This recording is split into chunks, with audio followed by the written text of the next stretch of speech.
I am Nadia Northrup. I'm a pharmacist.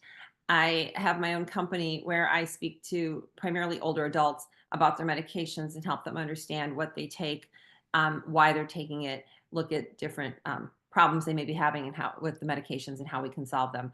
So I'm honored to be asked by Elderwerks to speak here today. We are going to talk about how to speak with your doctor about your medications.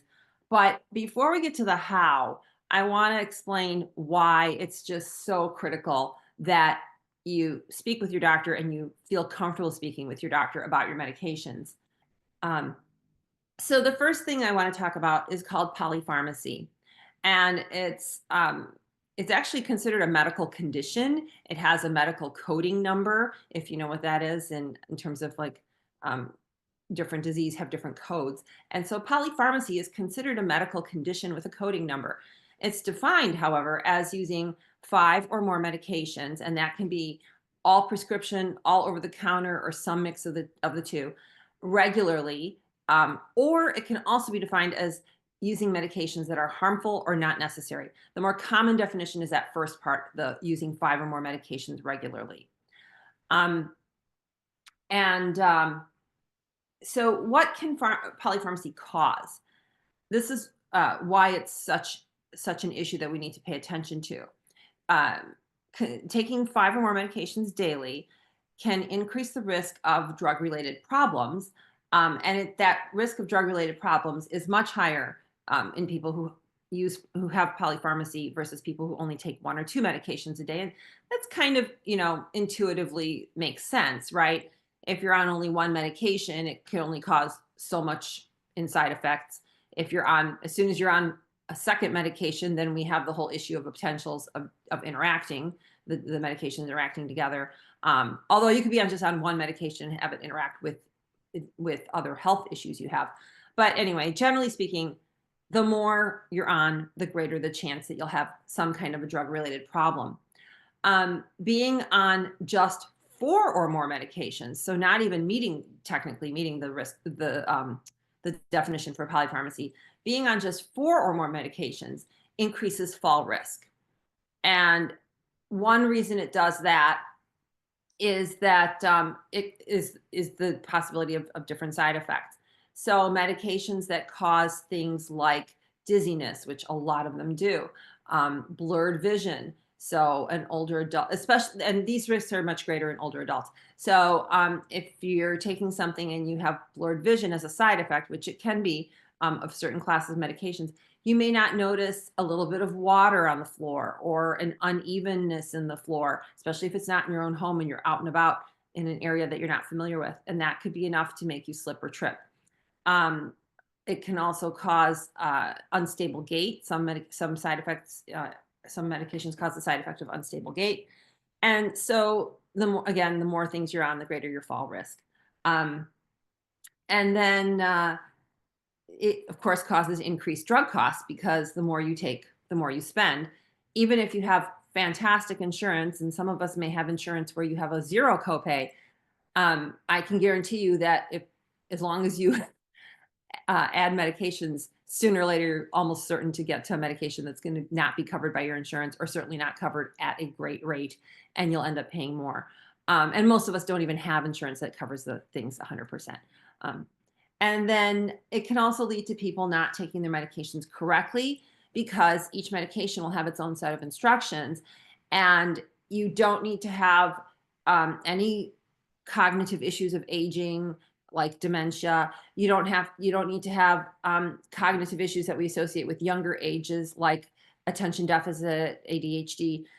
It's just, they've done studies on this. It's just the fact that there's just too many sets of instructions, and many people just kind of tend to say, I'm going to do this my way. I don't need all these instructions. I can't follow all these, so I'm going to develop my own method of doing it. And and that's where it becomes really dangerous. Um, Another thing about medications is that older adults process medications differently than younger adults. As we age, we have decreased levels of stomach acid, and that can make it harder for our bodies to absorb the medication.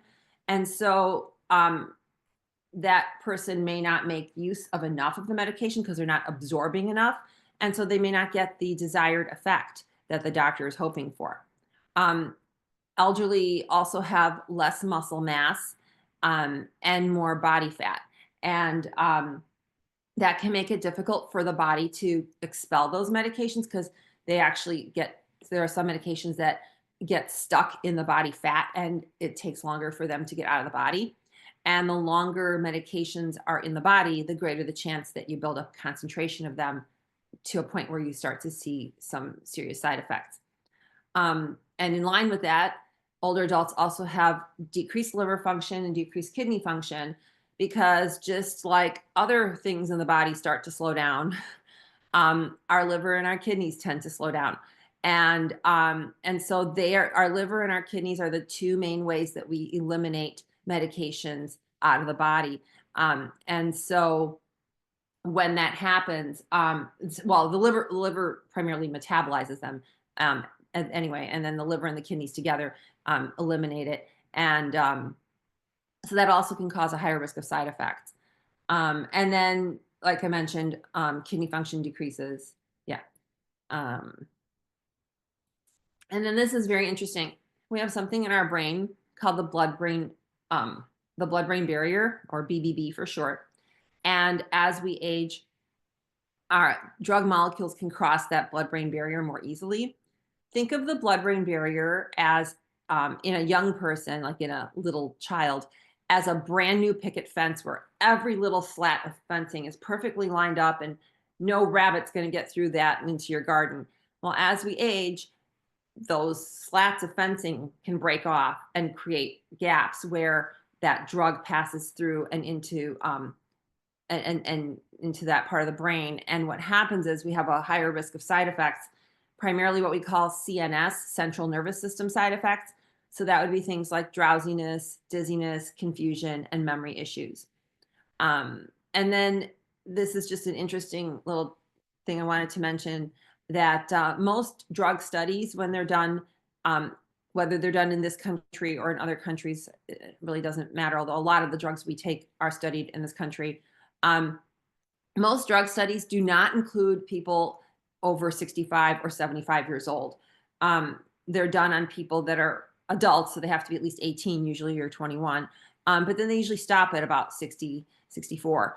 And so all these things I just mentioned about how our bodies age and how we don't process medications as well as we would have when we were younger, that data is not usually included in the product information when that drug finally gets out of research and makes it to market. So when an older adult's doctor is prescribing medication for them, the information that that doctor sees from the drug company is based not on an older adult's way of processing the medication, but on how a younger person would process it. It's unfortunate. I find it troublesome, but I don't know. Just going to say right now, I don't know how we're going to fix that anytime soon. But it does translate in a discrepancy in terms of what the doctor expects, both in terms of how the drug's going to work and what side effects it can it can cause. There are ways we can get around that. Oftentimes we say, start low, go slow. So if a doctor is going to start a new medication, they should start it at a low dose, sometimes even lower dose in an older person than they would in a younger person. That's right now, that's probably our best fix on how to get around that situation. Another issue that we have in the pharmacy world is medication non-adherence. And that's defined as when a patient does not take the prescribed medication at all or does not follow the prescriber's directions for taking the medication. And we're going to see why that's a big problem. Non-adherence, this is really interesting. About 50% of patients, and this is not just older adults, this is any adult, so 18 and over, 50% of patients do not take their medications correctly. And I mentioned some of the reasons. One can be that if you're on a lot of medications, you just decide to take it how you want to take it. Um, Also, non-adherence results in about 125,000 preventable deaths per year in the United States. Um, Up to 25% of hospitalizations in the United States are attributed to non-adherence. So if the doctor prescribes a medication to do something to help you get better and you don't take it, that's a reason in this case why somebody might end up back in the hospital. And then the healthcare costs of non-adherence are greater than $100 billion per year, just US dollars. So just in this country. Um, but before I advance to the next slide, I just want you to think about what specific behaviors do you think are a reason why 50% of people, and that's not just here in the US, that's worldwide. Why do you think 50% of people don't take their medications correctly? Um, just think about that for a minute and we will see why in just a second, but I just want to give you a second to think about that. I already mentioned too many instructions. And um here's other reasons why. You just simply don't fill a prescription. When the doctor you go to the doctor's office, the doctor gives you the prescription, and then there are people who just say, you know what, I just don't feel like I'm mentally ready to start another medication. There's fear, there's uncertainty, so they don't fill it. Another reason, another another form of non-adherence is stopping medication on their own without consulting the doctor. This happens a lot, and it's actually can be very dangerous. Certain categories of medications should not be stopped suddenly. Most common ones would be things like anti-seizure medications, if you're using it to control seizures especially, and also antidepressants. Forgetting to take a medication or taking it at the wrong time of day. This is really common. There are ways that we can work around that. Things like pill organizers that you can fill so that you take all your medications at the same time, and it's planned out for you ahead of time, so it's easy.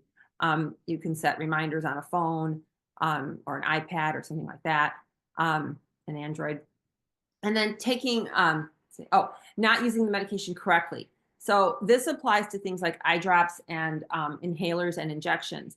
So eye drops especially are a big one, and inhalers, because if I'm putting an eye drop in my eye and it runs down my cheek, that's non-adherence. It's not getting in my eye, it's going down my cheek. So what can happen though is as we age, we can have either some arthritis, usually osteoarthritis, and it's usually in our dominant hand, which would be the one that would be holding the eye drop bottle, most likely. Or we can get, even if we don't get Parkinson's, we can get like a Parkinson's-like tremor that happens with aging that also is going to affect whether or not you can get those eye drops in the eye, or working an inhaler or injecting a medication if you have something you have to self-inject. So if any of that isn't done correctly, that is technically considered non-adherence. And then taking more or less medication than what was prescribed. And you might think, oh, I wouldn't take more than what my doctor said. That could be really dangerous. But oftentimes taking less is what we see. And that can be for a variety of reasons, most commonly cost. People try to stretch a 30-day supply of medication to 35 or 40 days or whatever, because they aren't getting it at a good copay. And then also the other reason people don't take it correctly and take less of it is because they figure out that there's a side effect attributed to taking that medication and they don't like the side effect. And that would be kind of also like skipping doses. And then the other form of non-adherence is using someone else's medicine, which is a big no-no. So talked a little bit about some of the, oh wait, I'm sorry. Oh, so questions your doctor might ask you if you're seeing a really excellent doctor who's really on top of these things and is aware of the problem of medication adherence or non-adherence. So it can be defined both sides of the coin. Like we said, medication non-adherence is not taking it, so medication adherence is taking it correctly. You might have a doctor who's really in tune with this and understands that this is a big problem. And so these are some of the questions that a really good doctor might ask you, the patient. Things like, these are difficult to take daily. How often do you skip a day? Or this is a long list of medications. How many of these do you actually take? Most people do not take all their medications daily according to schedule. How are you doing with that? Do you stop taking any of these medications because you feel better? If so, which ones? Are you concerned about any side effects from your medications? And then when was the last time that you took a particular drug? Um, if you have a doctor that's interacting with you at this level, keep them forever because most doctors don't have the time to sit down and have conversations like this with their patients. But these are the kinds of crucial conversations that doctors should be having with their patients. So, because what happens is a doctor writes a prescription and just presumes that the patient's going to take it. And if they don't ask them these questions, either before they write the prescription or after the person's been on it for a while at a follow-up visit, then they really aren't getting to the heart of the matter and making sure that it's being taken correctly. Medication reconciliation is a term that describes the time period, what happens when you come out of a hospital or a nursing home rehab type center and come back home. It's making sure that you're on the correct new medications, not taking medications you shouldn't take anymore. Most older adults, when they do end up going into the hospital, and then usually they end up having to go into a nursing home or rehab for a little while after because they're so weak and they'll need a lot of physical therapy. Most of the time that time period is really crucial to make sure that the person understands how to take those medications when they get back home, because oftentimes drugs have been changed. So this is when we see a lot of non-adherence happening because for whatever reason, it hasn't been communicated effectively to people what drugs they should be on, what drugs they may have had in their house in the past that they have now replaced with new drugs. So that it's crucial to understand which new drugs to take, how to take them, to know what to expect from those new medications, which side effects, and how it's going to treat your condition. To be sure that your new medications do not interact with previous established medications. When I work with my clients, I make sure that they have an updated, organized medication list. And I tell them it's like your American Express card commercials. Don't leave home without it. Because you just never know. Sometimes, if you know you're going to the doctor, then for sure bring that medication list. But we never know, none of us, if we could end up getting hurt or something and ending up in the emergency room, and then all of a sudden you're hospitalized overnight, whatever. And that medical staff, if they don't know exactly what you're taking, they may prescribe something that you already have at home, that could interact with what you have at home. So I always tell people to try to have that ready with them on them at all times. Upon returning home, remove those discontinued drugs, the ones that you should no longer be taking, so that you don't accidentally take them. Oftentimes I advise people to actually throw them away, because if you ever need them again, your doctor will prescribe a brand new prescription. It'll be fresh medicine, so there's no chance it'll be out of date. And as long as you have a good insurance policy, prescription insurance, it should pick it up at a pretty decent cost. And then update your medication list to make sure that it reflects those changes of those new medications. And then if you have any questions, talk to your doctor or your pharmacist. Another thing I want to talk about very quickly is called potentially inappropriate prescribing. And this also contributes to the problem of polypharmacy and can cause you to have side effects and interactions that can be dangerous. Meds continued after a disease has been resolved. Some diseases stay with us pretty much forever. Things like Parkinson's, for example, and need to be treated pretty much forever. But there are other conditions. For example, somebody may be on a pain medicine because their knee's really hurting, and then they have a knee replacement. Well, they shouldn't need that pain medicine anymore if that was a good surgeon and they did a good job with the knee replacement. So that's an example. And there are many different examples of that. Meds prescribed instead of trying a non-pharmacologic approach. A lot of times people ask me, well, can I try a non-pharmacologic approach first? And the answer is oftentimes yes, but you need to make sure with your doctor because I don't know your medical condition exactly. But an example of that would be if you have just a slightly elevated blood pressure reading, oftentimes doctors will say, let's try a non-drug option, watch your salt, get a little more exercise. But if you're in the doctor's office and they see a sky high reading and then they take it again a few more times and it's still really high, then those are cases where you're not going to be a good candidate for a non-pharmacological approach. Meds continued past their customary length of treatment. We call that legacy prescribing. There are lengths of treatment that are recommended. A great example is antibiotics. Most of the time people are on it just long enough to cure that infection and then they stop. But even more chronic diseases, there are medications that should not be taken for too long a time period. Duplicate medications in the same drug class that can be either prescription or over the counter. Medications that counteract each other. There's no point in taking one medication if the other one's going to literally erase what it does and counteract it. And that can happen. And then meds that are dosed too aggressively. And that, again, especially in older adults, that would be an example of not starting with the advice of start low, go slow. That would be medications that are prescribed right away at too high a dose.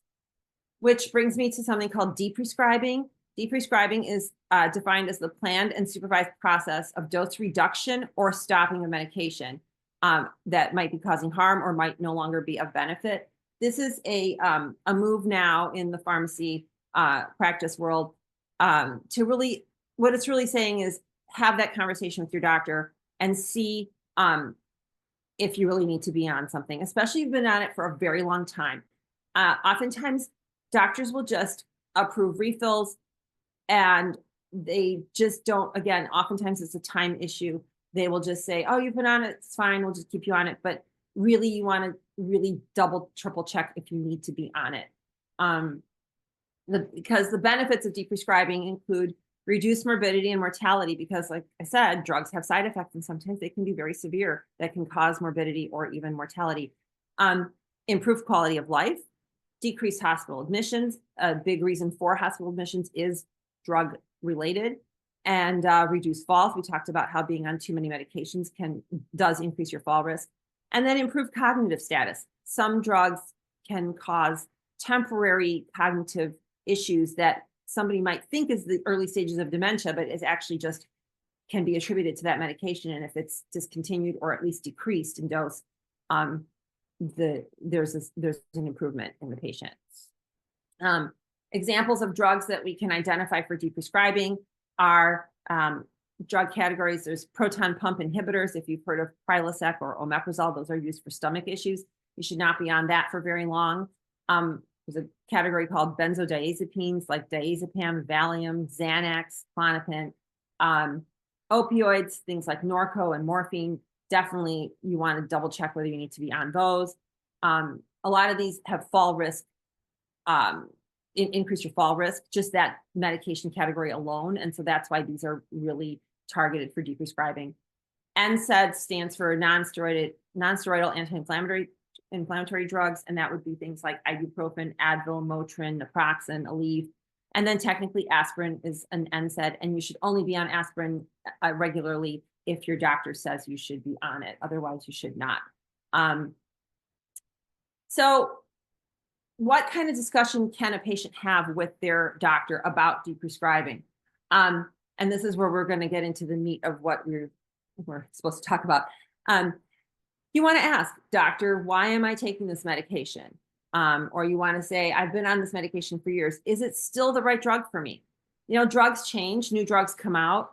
Your doctor might say, you know what? I know of a new drug that came out last year. Let's try that one instead. We're not deprescribing, but we might be getting rid of some side effects by changing from an older medication to actually not might. We almost always do better changing from an older medication to a newer one.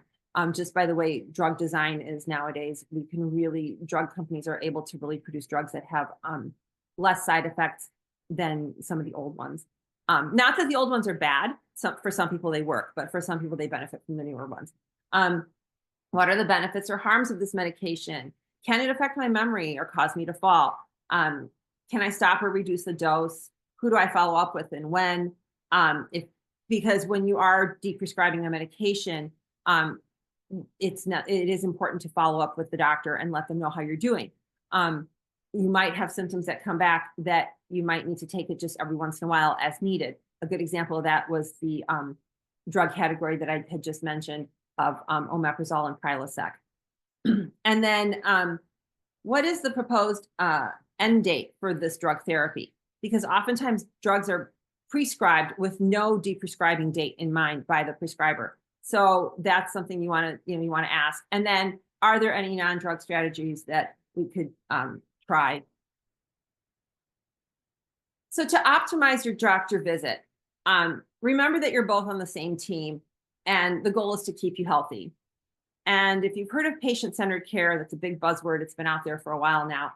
It's the new focus, and your concerns should matter. So if you have legitimate concerns about this is talking now about going on a new medication. Sorry, I'm done talking about deprescribing for now. So if your doctor's going to prescribe a new medication, you want to make sure that you can voice your concerns to them. Some people, if you look down the slide here, have religious or personal factors that they would need to work around. So you want to be able to tell your doctor that. Years ago, when we would have capsules used to be made from pork gelatin. So I would have people come to the pharmacy to fill their prescription. I used to work for Jewel-Osco, and they would ask, is this capsule made from pork gelatin, or is it made from some other material? Because if it was made from pork gelatin, for religious reasons, certain people would not be able to take it. So you want to be able to communicate those things to your doctor, to your pharmacist, and advocate for yourself. But make sure that you're bringing a positive attitude, and remind yourself that it's your doctor's job to help you get better, and they do want what's best for you.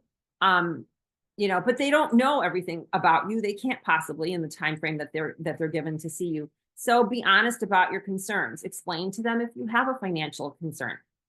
So when I said maybe sometimes they're going to put you on a newer medication, that would be fine unless it ends up being, $100 copay or something.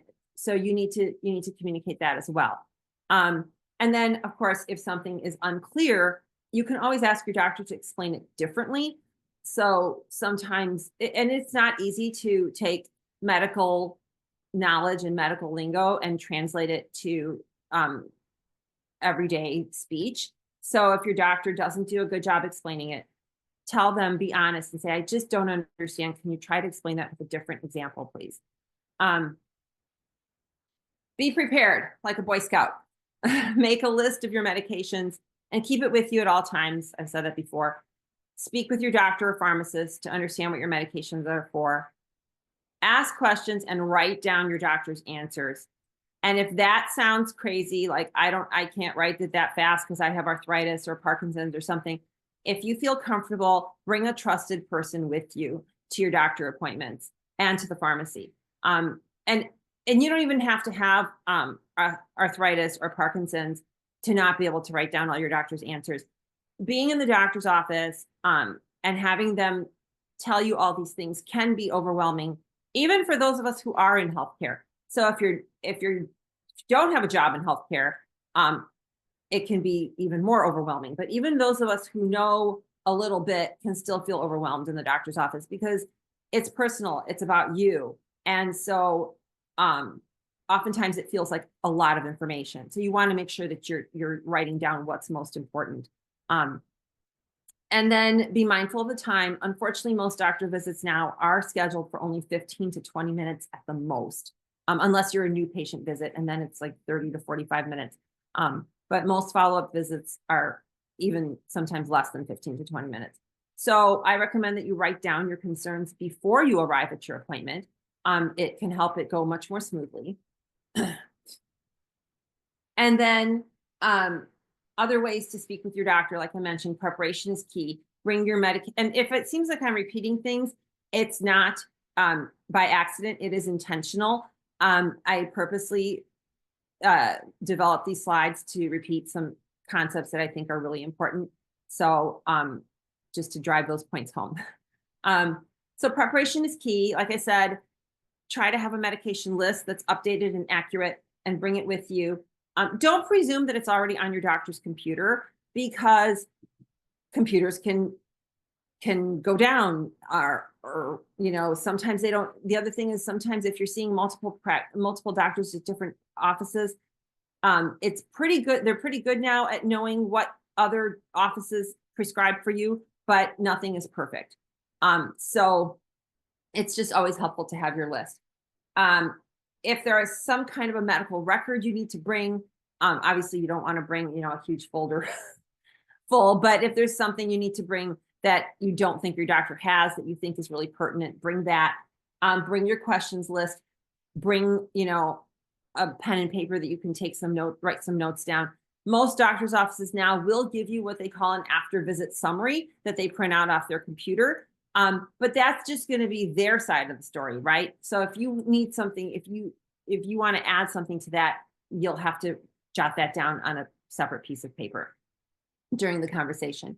Like I mentioned, honesty is the best policy. Explain any cost issues or lifestyle concerns, especially if you are a patient in the hospital where it's not your regular doctor who's treating you. Now, in the old days, we would have our regular doctor would come see us in the hospital. Now, there's a whole new area of medicine called hospitalist. And those are doctors who only work in the hospital, only see patients for a very limited window, usually just a few days to maybe a couple of weeks while they're in the hospital. And then they never see those people again. They don't approve refills of those medications. So they don't really know you the way your doctor that you've seen for years and years will, might remember things that you may have told them. So it's really important to voice your concerns in a situation like that too, when you're the patient. And don't be afraid to tell the doctor how you feel about a medication. Let them know what side effects you might really be afraid of and you think you would never be able to tolerate, and also what costs you can cover. There are usually different drugs we can use to treat a condition. A good example of that is high blood pressure. There are many different drugs that can be used to treat high blood pressure. Some can cause dizziness, for example, and others are less likely to cause dizziness. So if you're really scared of falling and you're really scared of dizziness, you want to tell your doctor, that's a side effect I really don't know if I can tolerate. What else can we look at? And so there is another medication that is less likely, although they can't really promise no dizziness, but less likely to cause dizziness. But unfortunately, it may cause a dry cough. But if you're more comfortable with and just because it can cause it doesn't mean it's going to happen to that person. But if that person is more comfortable, weighing the side effects, well, I'd rather take the one that might cause a dry cough, and I'll just, drink a little water or, use a cough drop or something, versus dizziness and being afraid I'm going to fall. So you want to be able to advocate for yourself and let them know how you feel about any potential problems that could arise. Some questions that you want to ask. And again, if it seems repetitive, it's because I'm trying to drive points home. You want to ask, obviously, what's this drug called? What's it for? And doctor, why are you choosing this drug versus others that could also do the same job? What makes this drug the right drug, you think, for me? And then, of course, is there a generic available? So some medications, there is going to be no generic. Some diseases, it's going to be harder to treat it with a generic. But you want to ask, because generally speaking, the generic will usually be cheaper than a brand name with your drug copay. Is there a drug that I'm currently taking that I shouldn't be, that I should stop taking? So if the doctor's going to prescribe drug A and it would interfere with something you already been on for a while, drug B, should you stop taking drug B? You need to, I think it's a good idea to kind of just bring that up so you're very gently reminding the doctor to double check, what drugs you're already on that the new one could interact with. Why do I need this drug? It's kind of similar to the first one. What disease will it treat? Does this medication interact with my other medications? Or some people take supplements, herbs, vitamins. Supplements, herbs, and vitamins that you buy without a prescription are not necessarily harmless. A great example is a lot of herbs um, can have a side effect of being somewhat blood thinning. So if for some reason the doctor needs to prescribe an actual prescription blood thinner for someone, then that person would not want to use some of the herbs that if they have herbs at home, because they would have an additional blood thinning effect, and it can actually be quite dangerous. What will it cost? Is there a generic available? Will insurance cover it? I love this one because now doctors can actually, especially in the large, I can't speak for like a private doctor's office, but in the large medical groups like Endeavor, Advocate, Ascension, they have computer systems through Epic that can actually look, and they can see if the insurance will cover that medication before they even let you leave the examining room. So they'll know, oh, there are 3 drugs in this category. I can use any of the 3. My first choice isn't covered, but my second choice is. So I'd like to put you on this drug because the computer's telling me that it'll cover it. And that is, like I mentioned, I used to work for Julasco for many years. That is a godsend for pharmacists, because what used to happen is the doctor would write the prescription, the person would bring it to the pharmacy, and then we would try to process it and we'd get a rejection from the insurance. And then we would have to backtrack and reach out to the doctor's office and ask them to choose another medication. And that would just be extra work on both sides, both the pharmacy and the doctor's office. And then worst of all, that patient would have to go without medication until we could get the right one. So it's really great now that a lot of these doctor's offices have this built in where the insurance company can tell them right away whether it's covered or not. And then, are there any lifestyle modifications instead? Like I mentioned, the blood pressure example, decrease your sodium, increase your activity, or in addition. So the doctor might say, I'm just really concerned about your blood pressure. I want you to start this, but I also want you to decrease your salt intake or something like that. And then, you want to be honest. If this happens to you, you want to say, look, doctor, sometimes I forget to take my medications. How big a problem would that be with this medication? And what, are there other medications you would choose instead, given that I sometimes forget, or what can we do to get around that? Honesty is the best policy, and this is all about what's best for you, the patient. So don't be afraid to tell your doctor if you have concerns like that.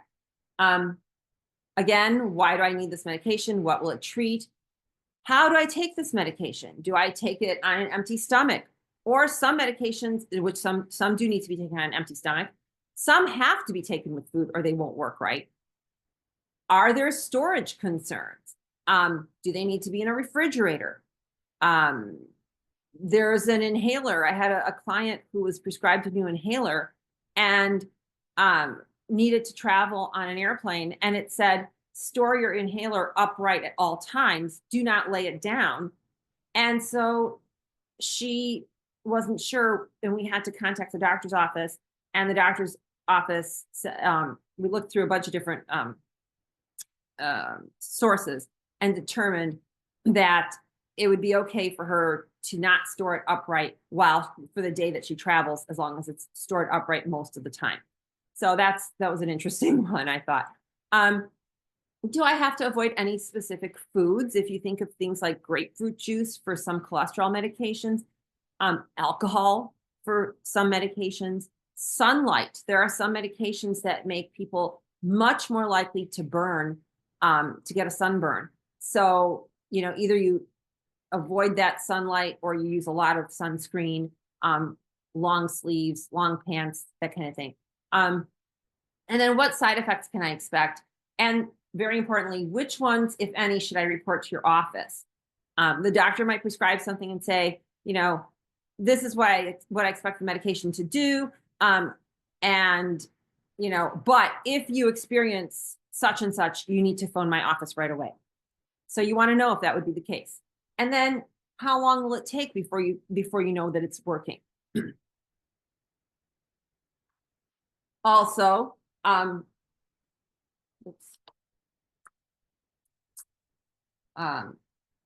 So in line with that, how will I know that it is working? Not just when will it start, but how do I know? You know, if you have a blood pressure monitor, it's kind of obvious. You could take your blood pressure and you would see that it's coming down over time. What do I do if I miss a dose? How long will I need to take this medication? So like I mentioned, there are some medications that don't need to be taken for more than some time period, a few months, a couple years, that kind of thing.